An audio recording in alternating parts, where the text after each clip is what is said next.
Hello, everybody, and welcome back to the Amazing Race Rewind podcast, the podcast where we rewind back in time to watch the earliest seasons of The Amazing Race for the first time. My name is Andrew. And I'm Jill.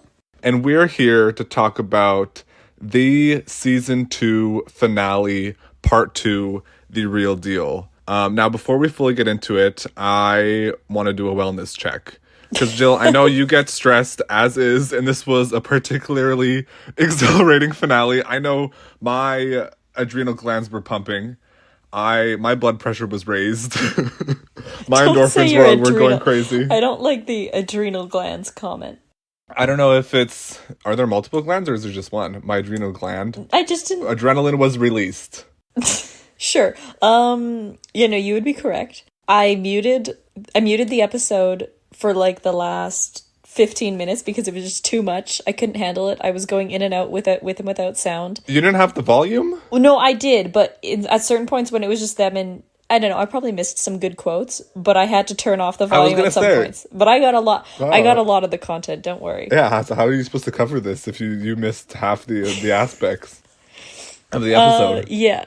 I got the gist of it, but especially during the running scene, which I will not say anymore, but you know what I'm talking about? The running scenes, yeah, I couldn't handle it. What about you? Because you got on this call and you told me you were at 10. I'm on 10. I don't know if it's just like today. For some reason today, I've been like particularly frenetic. I don't know if it's like the amount of coffee I've been drinking or what's going on, because I have just been having this frantic energy and I'm bringing it to this podcast. And I don't know if that's the best energy to watch this exact episode with. But for me, it was as soon as they landed in San Francisco, I was locked in. Like nothing could divert my attention at that point. It's the perfect energy to bring to the finale part 2, the finale of season 2. Yeah, and something that I like really felt from this finale is I could feel the sense of urgency and the, I don't know what word I'm looking for, like the anxiety of the teams through the screen. Like I could feel it better than the first season, I thought. I think because with this one, I know we mentioned this last week, but there were 3 teams in this case, so it is more intense than having 2 teams racing for it. Yeah, I don't know, the stakes just seemed so much higher for whatever reason. They really did. Yeah. But I mean, it was a strong episode overall. It did start off a little bit on the slower end, but definitely like picked up near the back half. I definitely think they could have cut some certain tasks out. Yeah, because literally when they were in Alaska, it was just drive here, then drive here, then drive here, then drive here, then drive here. It's like, what are we doing at this point? Why did we go to Alaska? Yeah, why are we in Alaska? Why couldn't we just have gone straight to San Francisco and then done the full leg in San Francisco, and done more interesting things there? Yeah, I'm wondering about that too. But should we get into it? Yeah, let's get right into it. So We are starting off at the little secluded church in Hawaii where the previous pit stop was. And I think Chris and Alex or someone has a quote here where everyone's within an hour and a half of each other right now. So like setting up how close everybody is and how intense this finale will be. So, yeah, Blake and Paige and Tara and Will are starting at the same time, because if you recall last episode, there was the production difficulty, which resulted in Tara and Will receiving a whole minute time credit. So they are departing at 11:13 and are instructed to drive to Hana Bay and find the landmark of Queen Kahumanu's birthplace, who is the queen who helped unite the Hawaiian Islands into one kingdom 200 years ago. And they are given a whole $1 for this leg of the race. Yeah, I was at that point, what are we doing? Like, why are we, like, is that supposed to be, I guess they were trying to be funny. They were trying to have a laugh, the producers with that one. It's like, let's just give them a singular dollar. Who knows? The money still doesn't really make sense to me either, so. No. And then, yeah, so all teams make their way to Hana Bay, and then they are instructed to fly to Anchorage, Alaska. Yeah, and I said, why are we doing Alaska again? I said, if we're gonna go up north, would it have really killed them to go to Canada? Like, what's wrong with that? I can see what they're doing is they're trying to stay in America for the last legs. Yeah, but if we're not finishing in Alaska, why don't we go a little somewhere else? That's fair. Yeah. But anyway, so, yeah, and then they're told, once they're in Alaska, to go to Rust's flying services and tell their pilots to fly them to Trappers Creek. I have to comment on having the name Rust's pilot service. I wouldn't trust a plane under the name of Rust's. Like, this is Rust's plane. It just sounds like it's going to fall apart. Yeah. I'm sure they're lovely people. Not a lot of structural integrity there. I'm not trying to diss the business. It's just, I mean, I'm sure it's a family name, but it's just such an interesting name for a metal contraption business. Yeah. So yes, the teams are now on their way to the airport, and there's a couple different strategies. Tara and Will, they decide to go to a hotel to try and book their flights there, whereas Blake and Paige decide to go to the airport and wait for it to open to book their flights from there. And then, here Chris and Alex are departing at 12:39, which is, about an hour, 26 minutes later. And they're talking about how they have to get nasty once again. Yep. Which is their word, I suppose. Yeah, also, just because nobody seems to struggle with getting to Hana Bay, really. They kind of just, all teams go there and go to the airport. But there's this music playing during the sequence, which sounds like Mario Kart music. It sounds like it's on one of the beach courses for Mario Kart. I don't know, just an observation. I will say, overall, this episode, I really like the music. Overall, this episode, I think it was unique. It was the music that I haven't heard before, I don't think, on The Amazing Race. They went all out with the music for the finale. Yeah. Okay, so this, at the airport here, is where we have the big drama of the first half of this episode, where Will and Tara realize that they lost their clue at the airport and don't know where it is, meaning that they don't know where to go once they arrive in Anchorage. And this was one of many kind of big points for them in the episode, but what an awful place to lose their clue. I also think because they were just saying if they can't get one of the other teams to give them the information, they're just going to stop the race. Which, what an awful way to go out. Like, nobody deserves to go out that way, I feel. Well, but it's I hate them and their defeatist attitudes of we're just going to quit. We're not going to do it. It's at least you can spend a lot of time looking for the clue, or what I was thinking of was if I was in this position, maybe camp out by some people's bags and maybe try and secretly rummage through them to try and read the clue. You got to do what you got to do. Or follow them at least. But I mean, we should say Tara and Will do attempt to talk to the other teams in order to try and get the clue. Yeah, but it all kind of comes down to the attitudes that Tara and Will gave teams in previous legs, I feel. Yeah, so this is so incredibly satisfying to, I'm sure, every viewer in America. They were probably grinning from ear to ear of Tara and Will having to grovel at Blake and Paige and Chris and Alex's knees to try and see their clue. And it's so awkward having to ask another team for their clue. And it's awkward on both ends because Blake and Paige, who they first ask, they're they don't say no outright. Blake says basically, let me confirm my flight first and then we can talk about it. And he kind of just walks over to the phones to do that. And Tara and Will just are they just kind of say, forget it. Well, they're not going to give it to us. Yeah. Yeah. Which I would never okay, sure. Maybe if it was earlier in the season and you're not at the back of the pack, that's a good strategic decision because it creates a bond with the team and it makes another team owe you something. But at the final leg, there's no way I'm giving anybody my clue. Well, and the other thing about that, too, is during the scene, Tara and Will leave Blake and Paige and they go to Chris and Alex. And the decision, it seems, for Chris and Alex kind of comes down to the fact that, well, not that it comes down to, but Will is trying to convince them that if the situation was reversed, he would give them his clue. And Which I don't like this from Chris and Alex, because Chris and Alex asked if roles were reversed, would Will have given them the clue? It's why would you even ask that?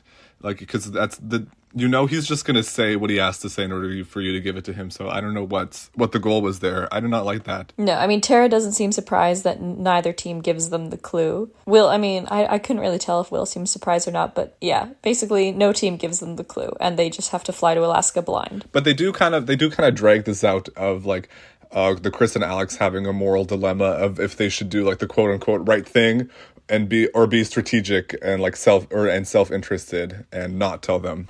And this, I was engaged. This is television, all right? It was a great situation for the finale to have Tara and Will have to plead and grovel, like I said earlier, to the other teams for this clue. It does get resolved, and I think this is probably a similar way to the way I thought you and I would solve it, not rummaging through people's bags. Well, but desperate measures. I don't know if it's when they're in one of the stopovers on the way to Anchorage. Somehow Tara's rummaging through a book based on Anchorage or something and comes across the name. And so she's pretty sure of the name Rust's service. So she's pretty sure that's where she needs to go, which is what I would have done. But I don't like it. I'm surprised by your suggestion to rummage through people's other stuff. And the thing is with the book, I feel like it's a good idea, but I feel like that was so incredibly lucky. The chances of just flipping to the correct page and finding Rust's plane services or whatever. I'm not convinced that there wasn't a little bit of production intervention or something else there. Okay. You think so? We'll see in the deep dive. In the deep dive. Okay. I feel like they wouldn't have intervened there. Because I feel like they would have been satisfied with Tara and Will going out like that. But, sorry, I just want to go back a little bit to before that. They're having another breakdown, Tara and Will, are having another breakdown. And Will is blaming Tara because it's Tara's fault that her friends, Chris and Alex, wouldn't help them. So yeah, this is another one of their epic meltdowns, which is very satisfying to me and all the viewers, I would assume. There's a moment that had me laugh out loud, which is while Tara and Will, or Tara, I think mostly, is trying to rummage through a book, that book to find Rust's plane service, whatever.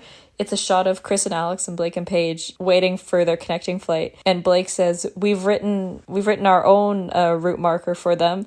And it says, fly to Siberia and find the most desolate place possible. I genuinely laughed out loud at that. I didn't expect that to be that funny. Now that was comedy. I let out a chuckle too. That was funny. That was good from Blake. I mean, it was mean-spirited, but it was funny. Comedy. That's probably one of the most genuine laughs I've had watching this show. Well, because at that point, too, Tara and Will hadn't found out where to go, so I thought Blake was, legitimately gonna give this to them. So I was ready for Blake to have to deal with the wrath and the fire of 1,000 dragons from this. No, I knew he wasn't gonna give it to them. It was funny. I was really hoping he was, because I really wanted to see the breakdown. I think what was also funny, too, is just the way he phrased it. Fly to Siberia and find the most desolate place possible. I know, because it was so unexpected. Because for a second, at first, I thought he was actually going to give them, a real route info. And I was like, oh, okay. No, that was good. That was very good. Yeah. But anyway, this all kind of... I don't want to say it resolves anticlimactically, but it kind of does, because Tara and Will figure out that they at least need to go to Rust's plane service. They don't know that they have to instruct the pilot to fly them to Trapper Creek, but once they get to Anchorage, they know where to go. So yeah, Tara and Will and Chris and Alex, they have a flight that's 10 minutes earlier than Blake and Paige, whoop-de-doo, from Seattle to Alaska. And everybody goes to Rust's flying services. And yeah, so Chris and Alex and Will and Tara get there first. And since Will and Tara don't know exactly that they have to tell their plane driver to go to Trappers Creek, they just tell their pilot... I said plane driver. That was crazy. You did say plane driver. Tell their pilot to follow Chris and Alex's plane. Which is, are pilots allowed to do that? Just fly and follow each other like cars? It seems kind of dangerous. See, I was thinking that the pilot must have already known where they were going beforehand. Oh, he would have to know. Oh, yeah. And I would assume that the producers wouldn't have briefed him for or expected anything like this to happen. Where it was they actually, because I feel like nowadays there might have been some technicality where it's you actually have to verbally tell them to go to this place in order to... There's a lot more technicalities now, I feel like, in terms of you have to have the clue with you to check in sometimes, or you have to have your bags with you to check in, stuff that they're just completely ignoring here. And I was bummed because I really wanted Tara and Will to be stranded in Alaska and go down like this, but I was thinking that in the moment, but now that I've seen the conclusion of this episode, I think that was a much more satisfying fate than this one. Although that would have been good as well. Well, let's not spoil anything. Well, assuming that people know what happens already. Okay, that's fair. So yeah, they get to Trappers Creek, and they basically just have to spend a night in the igloo, right? Yeah. Yeah, so it feels, again, very much like last season's finale, spending a night in Alaska. Tara and Will, Chris and Alex get to the igloos first, and they're sitting around the fire, and there's just kind of an awkward moment where Tara and Will are having an argument, and Chris and Alex just seem to be sitting there. This is juice. So Tara is talking about how much she hates Will and is talking about how she, quote, doesn't want him to get one penny and that she'd rather not win the money so that he couldn't win the money. And she seems to be very serious about this. There's also a lot of jokes about how some of them, Tara's saying, some of us are still clueless in reference to the fact that they lost their clue. Yeah. But clueless as in being clueless. But for me, it's this team threatens to quit maybe 4 times within this final leg. It's crazy how easily their exit plan is just, we're gonna quit. We're not gonna face anything, but we're just gonna quit, which they never fully do. But well, I think too, because you as a person are the exact opposite of that scale. Yeah, I'm rummaging through people's bags. Ever. I'm not quitting. if I made it this far, especially, I'm not just going to be stranded in an airport in Seattle or wherever they were. But you and I wouldn't lose the clue in the first place. I don't want to say that. I feel like I would be the person to lose a clue. Andrew, to me, I wouldn't lose the clue. Yeah, well, yeah, okay. But yeah, the sabotaging your team at the last hurdle is like completely unfathomable to me. But I mean, it was also amazing to watch. So all teams get there, they have to spend the night, and then there's this really, again, kind of pointless anticlimactic snowshoe, like quick little snowshoe through the forest they have to do. Yeah. And then they have to get into these, I forget what they're actually called. I just wrote tundra buggies. They called it a snow cat. Yeah, that's what they're actually called. I don't know. To me, I just said tundra buggy because that's all I could remember. But they just have to drive these across a frozen lake. And these things move so slow that the race is so boring, but yet somehow it gets made interesting by teams passing each other. Yeah, it's like the tuk-tuks again, the tuk-tuk races. With the, like, going literally 2 miles per hour on this frozen lake. Yeah, because Tara and Will leave first, but then both teams get in front of them, and it's Will who says, we would have been 15 minutes ahead of them right now if you weren't stupid. Yeah, and then, it's your fault you're in last place. And this episode is really the climax of all the Tara and Will drama. Like, we're really getting all of their... I have to say that, like, I think in fairness to them, we have to say that this must be like their edit personality. I'm sure they're not happy with this at all. No, there's no way. Like, this is...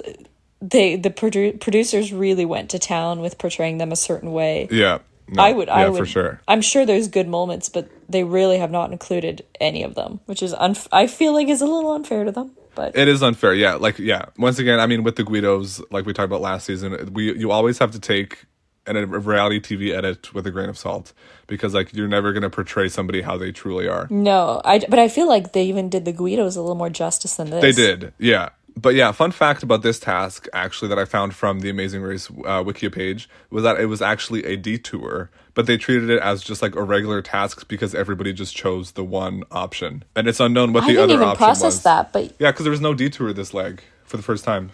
Yeah, I just realized that when you said that there wasn't a detour. So I'm wondering what the other leg was. What the other option? I don't know. It was probably something like... Snowshoe. Yeah. Continue snowshoeing. So... yeah, there's just more bickering, whatever, Tara, I'm sick of you, yeah, you're stupid, this, that, whatever. So yeah, the other team somehow pass Tara, who's driving. So yeah, Chris and Alex are in the lead at this point, Blake and Paige are in second, and Tara and Will are in third.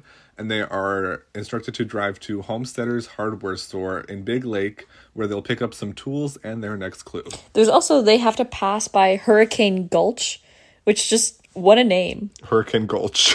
I had to mention that. It just seems like a bridge over this... is it Gulch? I don't know. Gulch just seems like the wrong... What is a gulch? I've never heard that word before. To me, it should be like a cat, like a... gulch. It's like an onomatopoeia. Oh, a gulch, yeah. A narrow and steep-sided ravine. Yeah, I would have just said ravine, but it's a gulch.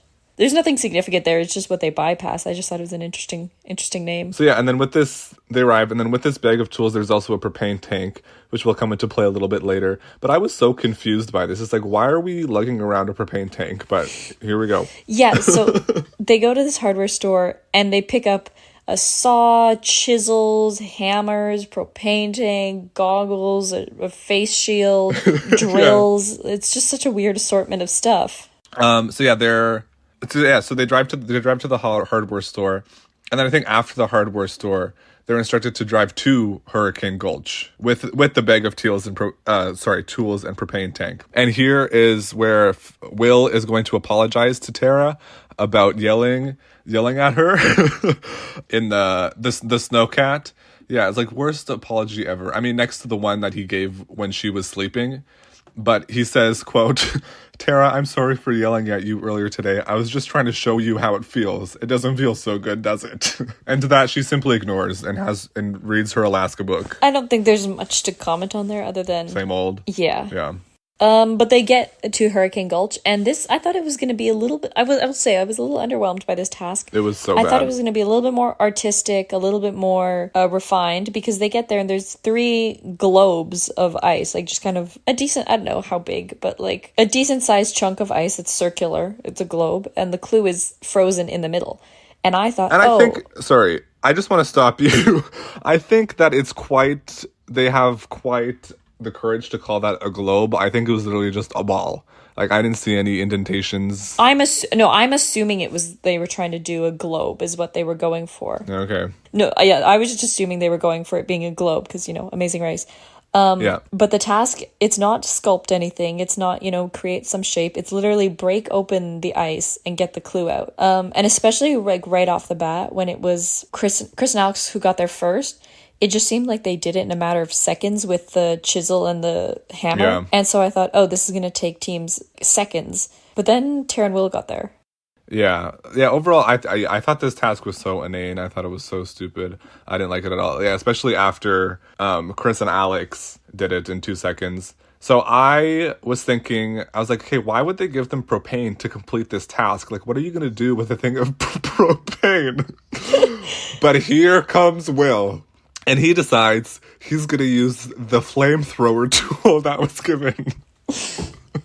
So he connects and he just torches this ball of ice.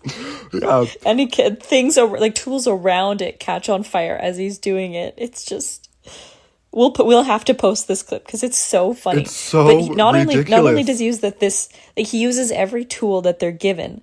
But this just creates such a mess. Like, I thought something was for sure going to catch on fire. Like, their bags or jackets or something. Well, I was like, what were the producers thinking? Why would they give these people a flamethrower? And it didn't do anything. It was so comical. It was so bad. It just, like, melted the top layer a little bit. But when Will was preparing to do this task, they have to put on goggles and a face mask. And he, couldn't find them among the pile of tools and was upset at the way Tara told him where they were. So she goes they're there, and in a rude tone, and then he just decides to sit out for half a second. He just goes, "I'm sitting here," and sits on the hood of the truck. And then she goes, "Do it," and and then he goes, "Well, until you apologize," and she just goes, "Shut up." And also, we should have Blake and Paige get there after them and complete it first, because Blake uses the chisel and the hammer like Chris did. It's super easy. And I was so scared for Tara because Will is hacking at this thing with all of his strength and anger that he's built up from this. I thought I would have, if I was Tara, I would be afraid. Yeah, but you know what a good task for teams. Honestly, I could do that task any day. I feel like I would just have so much fun. It's just a great way to take out aggression for anything. Yeah, and also what I was thinking was who thought that this would make for an entertaining task? But then I guess that's where the flamethrower comes in. I feel like the producers might have just been prodding a little bit, hey, use the flamethrower, use the flamethrower, because they know that's going to be cool on TV. And you know what it was? And that it was.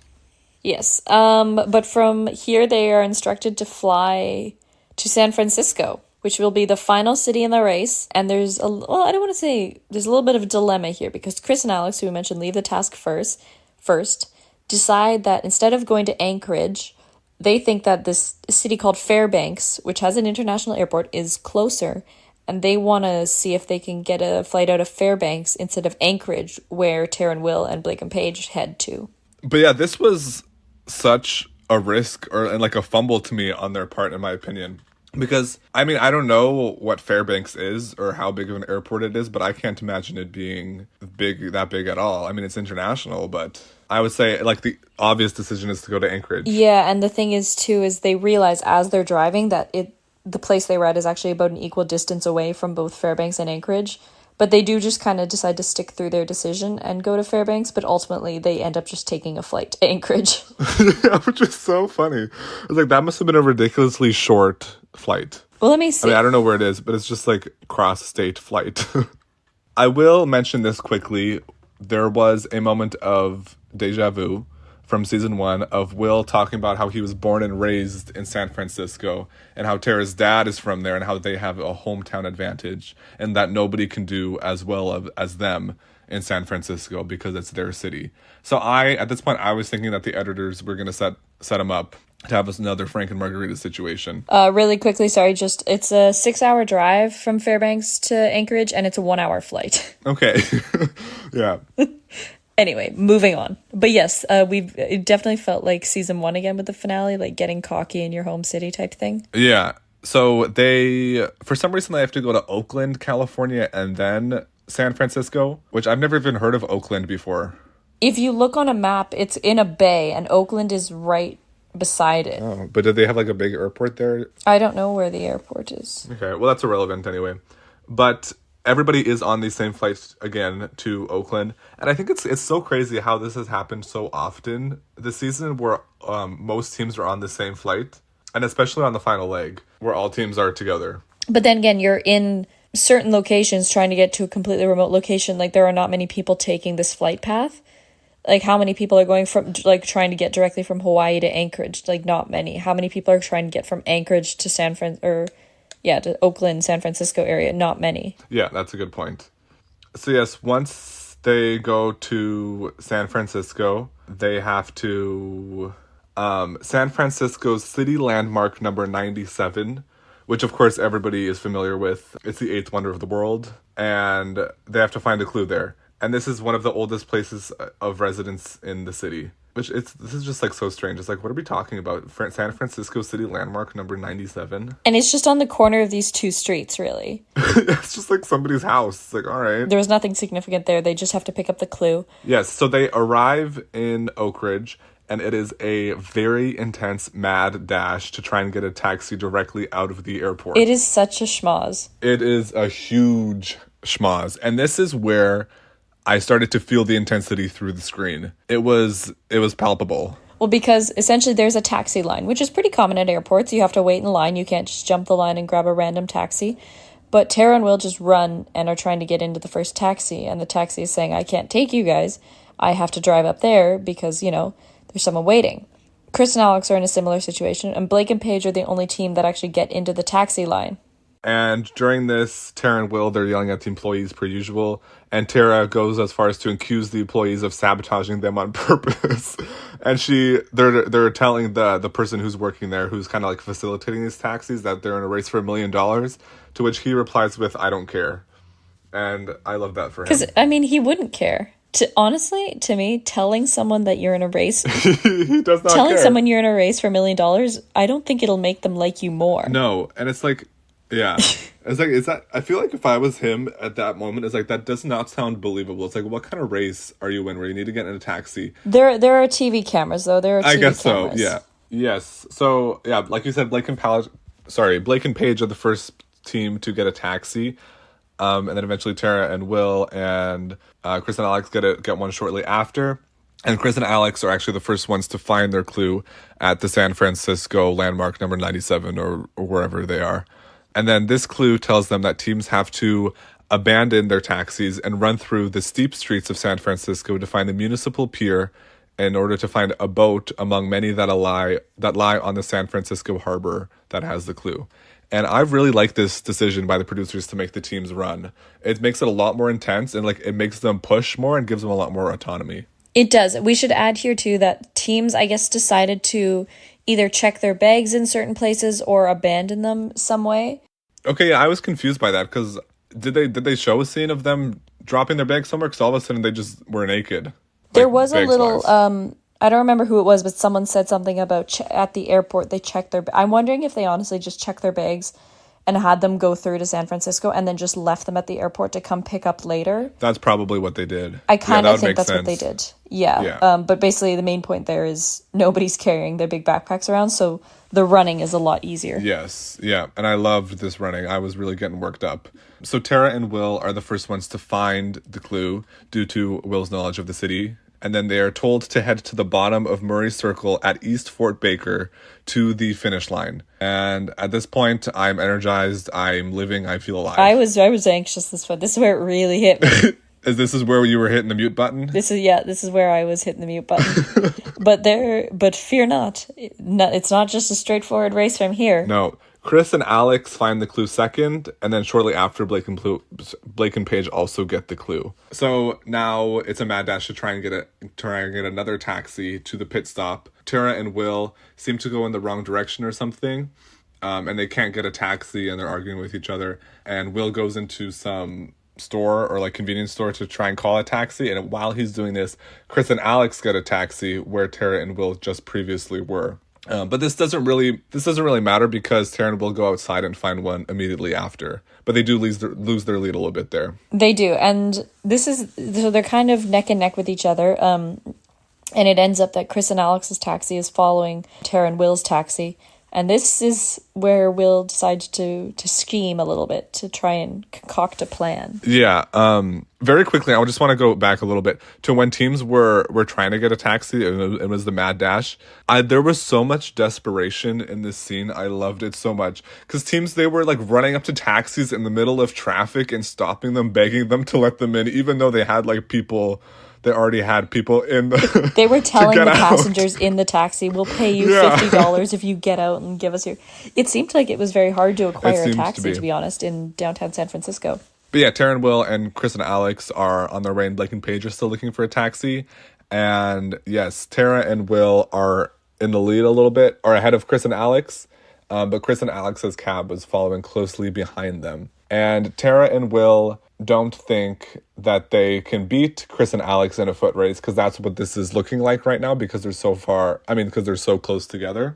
And still in the taxi, Tara and Will, they're blaming each other for everything they've ever done wrong in their entire lives. And Will, because Tara is acting like all defeated, saying that they're not going to win because she can't beat them in a foot race. She's like using an asthma puffer, it looks like, too, after all the running in the streets of... Oh, was she? It looked like she had an asthma, like an inhaler as well. So I'm wondering if that's a factor. Okay, yeah.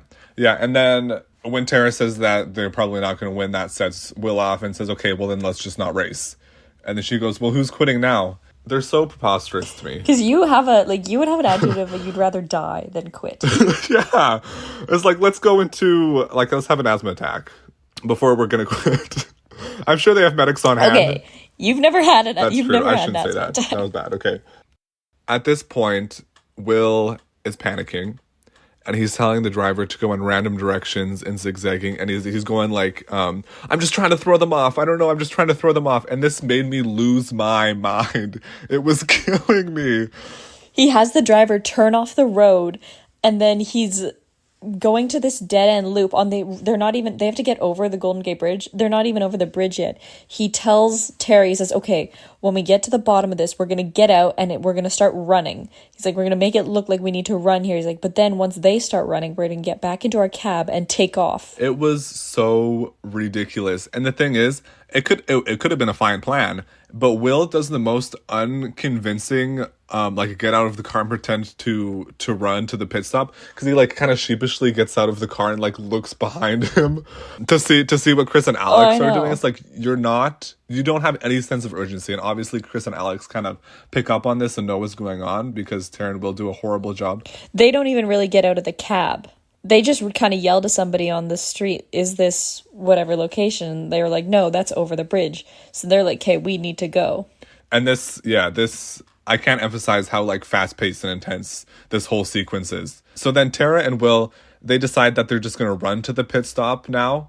So they run for a little bit and then turn around as they get going and then go back to the taxi. No, I think that was part of that. They were still trying to throw off Chris and Alex, because Will was being like, oh, it's over this hill. And he's trying to make it look like they have to run inland. And then that's when Tara says, let's just go back to the cab. Oh, see, I thought at that point they thought they could just run and beat them. It's over the bridge, I think. So I think he was still trying to... Oh, they have to cross the river.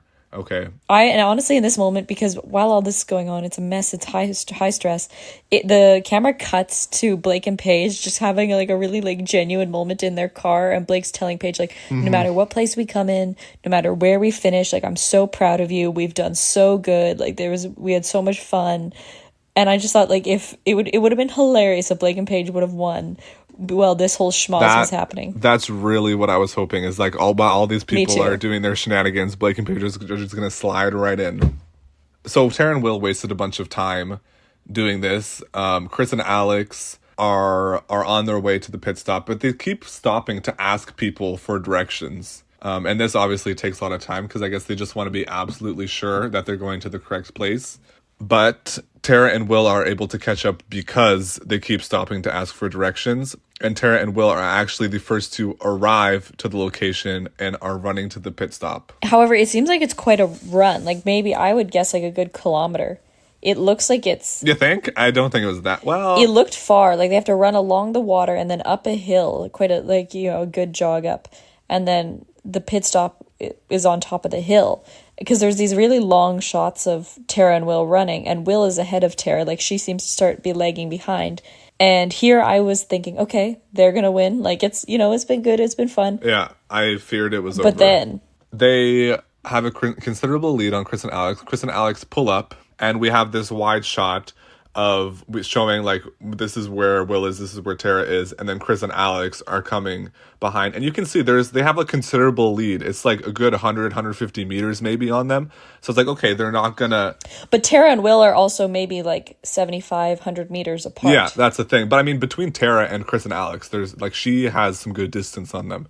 So I thought there was still some hope. I didn't think Chris and Alex were gonna be able to do it. But Tara, this is where she really made me mad. She's saying how, like, she can't do it, it's too far. And to me, I'm saying, why are you speaking? Do not speak. Put your head down. You need to push. This is the final hurdle. Just put your head down and go. You're wasting energy. I want you to know, Andrew, that if we did this, I would train so hard at running, because I would not be left behind. Like, I want you to know that we would not be left behind because I couldn't run. Because I know you would never forgive me if that's how we lost. I really wouldn't. Well, but the thing is, both Will and Tara, they were both horrible runners. Like, they can't run. And this whole time, Tara, she's saying, like, I can't do it, Will, I can't, Will. And then during this whole dramatic running scene, Blake and Paige pull up too. So, like, now you think, okay, like, all teams are going to be here. It's anybody's race. And then we eventually see Chris and Alex to pass Tara. And at this point, I kind of figured, okay, Will can't check in by himself, which means that it's going to be Chris and Alex. But I didn't think that they would be able to pass Will. Yeah, and they passed Will, which was crazy. And then we get the insane finish, and they're showing people on, like, all the past teams, and that's when I get full body chills. Every time they do that at a finale, when they show all the teams, that's what gets me. Did you cry? We'll get to emotional reactions later. But it wasn't as dramatic as season 1, I'll tell you that. Okay. But yes, I think we should say Chris and Alex are the official winners of season 2, which was not who I was expecting. In the most insane finish I have ever seen. Yes, I have to say. It was so crazy. Yeah, and they collapse onto the mat, they're hugging. Phil does his 5 continent. Do you want to say it? I don't remember what it was exactly, but it's like 5 continents, blah, blah, blah, something thousand feet. Feet? Miles. Yeah. Yeah, Chris and Alex were the official winners of The Amazing Race. And full body chills. And I think Alex just picks up Phil and starts spinning around. Yeah, I love that too. And then here we go from the pure bliss, Alex picking up Phil, and we cut to Will, who looks like he is about to burst into tears. And it's like this whole sequence is so well done because you can hear Chris and Alex in the background celebrating, and the music kind of changes, and there's like a dissonance in the tones or whatever. And I thought it was just very well done. I have to say though, it's that thing of, although it was such a good race to watch, it's such a horrible way to lose. It's such a horrible way to lose, but it's so satisfying. And the editors knew that we were supposed to hate Tara and Will with our whole souls, and they made sure we did. The editors did their job. Just for this finish. The editors did their job. Because they know before, like, they edit the first episode exactly what the outcome is. So I feel like if Tara and Will were the winners, they would not have showed them in this sort of light. You know what I mean? That's true. They did kind of frame Chris and Alex as the underdogs, and it worked well. Yeah, and I don't think they would want the winners of their second season to be so vile all the time, you know? Yeah, no, that's fair. So I think they would have portrayed them a little bit better if they had one. So yeah, we get into a little bit more juice of Tara and Will blaming each other for one last time. I was seated for this, and they're talking about how much the other person sucks. And here we have another great job of switching to Blake, who is telling Paige how amazing she is. Like, they're already on the mat. We should say Blake and Paige pull up a minute later. They're on the mat. They seem quite happy. They're satisfied. I think Paige says something, we've run the same race as the winners, which I found really good. Yeah, I like that too. Comment. Like, although they didn't win, they've had the same experience. Like, they got the full Amazing Race experience, well, minus the winning part. But they were what made me a little bit emotional. That's where I got chills, was from Blake and Paige. Blake and Paige. Me too, yeah. Because it's just Blake, he's saying something, he's like how strong his sister is and how well they've done and how far they've come. And yeah, it's such a great juxtaposition to, like, going back and forth from from Tara and Will talking about how much like the other person are idiots, they're so stupid, like why would you make that move, that was horrible, to Blake and Paige talking about how much they love each other and like how great they did. But we're having some final thoughts here. Tara is saying that, quote, I'm actually not ashamed at all about the way I ran the race. And then maybe like a few comments I said to Will, but like overall I'm like proud of myself is essentially what she said. And that kind of goes to what you were saying earlier about them not really knowing that they're the villains or that they're being portrayed this way. And I just thought as soon as like I'm sure that as soon as she watched the show, she was probably a little bit ashamed. Yeah, I don't know. I think it's also, you probably have to battle with, you're ashamed that like you feel cheated for being portrayed a certain way, but at the same time you did say what you said. So it's kind of that battle of you want to blame someone, but at the same time you agreed to go on camera and yeah. And I don't know, was this something that the Guido said like in a postseason interview about like the edit is the edit, but like the cameras don't lie, like they can't change what you said on camera, but they can like frame it in certain ways. Yeah. And I think that totally applies here to the Tara and Will situation. But overall, with Chris and Alex as the winners of Amazing Race Season 2, I can't say they were by any means an entertaining duo or rootable characters. They had some quotes. But they had a couple good quotes. They had a fun accent. We always love accents here. Sorry, I just found the quote. It was, the camera never lies, but editing tells its own story. Yes, that's totally it. So yeah, Chris and Alex, they were not the people I were rooting for to win, but it was so incredibly satisfying to see Tara and Will fall like that at literally the last hurdle. Yeah, no, and it was a better finish than last time, definitely. Like, more intriguing. Yeah. So, final thoughts, final comments, without spoiling anything for the deep dive? Final comments. Well, I'm very excited for the deep dive because I want to see, I hope that there's some good juice on the Tara and Will post-race or like their reactions to the race. I want to see if they hopped on a microphone somewhere and gave an interview. I'm sure they must have. I'm sure they must like have. That you would have had to. Yeah, I guess they're probably required, like contracted to do an interview on the morning show or whatever on CBS. I don't know. But even just their own, commentary on seeing how, again, they're edited, you would want to say something. Yeah, but no, I'm very, very excited for the deep dive. To really get into all this postseason, and I really like the closure that we get from doing the deep dive. Also, yeah. Also, because remember when Ashley was on, she said that Blake is now the CEO of Tom's Shoes. Yeah. For that reason, I need to look into that. I thought he would win. I'm still not convinced she's got the right Blake, but that is something I'm just fascinated about, and I really want to look into as well. So yeah, that is insane. We'll see. But yeah, they pan out with all the teams cheering, and I say, why did they do this? Because this is like it's such a good scene that it is last season too, and I'm sure they do this every season where they pan out and you see all the teams cheering, and there's like the Golden Gate Bridge in the back, and then they cut to credits. But your final thoughts? Again, not who I expected to win, not who I wanted to win, but I'm still okay with it. Awesome race, great entertainment value, and I'm almost more excited for this season's deep dive than last season's deep dive, I think. See, I don't know, because I feel like with season 1, there's so much more to cover because we have the whole inception of the show and then everything with that. But I mean, in terms of the team's dynamics and stuff. I would say so. And where they are post-season. Yes. Yeah, that I am interested to see. And then also, I guess just like season-wise, but not getting too much into it, I really think that the show, we saw the show develop so much from season 1 to season 2. Oh, completely. Like, I would say objectively, season 2 is a lot better than season 1. And I mean, it's...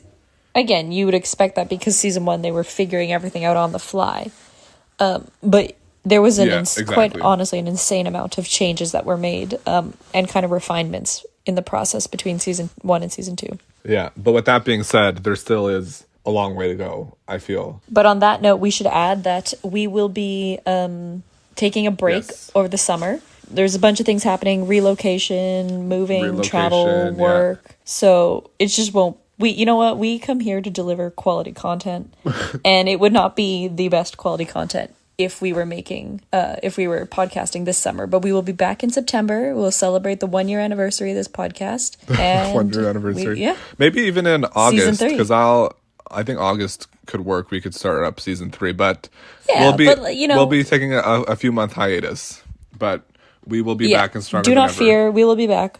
We'll post on Instagram too, maybe just making sure people know. And we will, we still do have our deep dive. And yes, we'll still have the deep dive, and the email and Instagram will be open all summer if you have links to send us, if you have anything you want to contact us about. We still should be pretty reachable. And on that note, too, if you have stuff for the deep dive you want us to cover or watch, let us know, amazingracerewind@gmail.com, or DM us at amazingracerewind. The deep dive probably won't be next week. I'm thinking we might take a week or two just to really watch all the content for it. Yeah, really do an in-depth analysis, collect our data. Yes. And formulate our thoughts and opinions. And yeah. Well, that's it. I don't have anything to add. No, I don't either. Although I did have like one quick thought of, I wonder how many times Tara said the phrase "you're an idiot" throughout this entire season. I want, like, if someone wants to go through and tally that up for me and send it over to the email amazingracerewind@gmail.com, I would greatly appreciate it. Yeah, we will give you a massive shout out. Yeah, but yeah, that concludes the episode content from season 2. Stay tuned for the deep dive, but we'll see you whenever that comes out. Bye. Bye.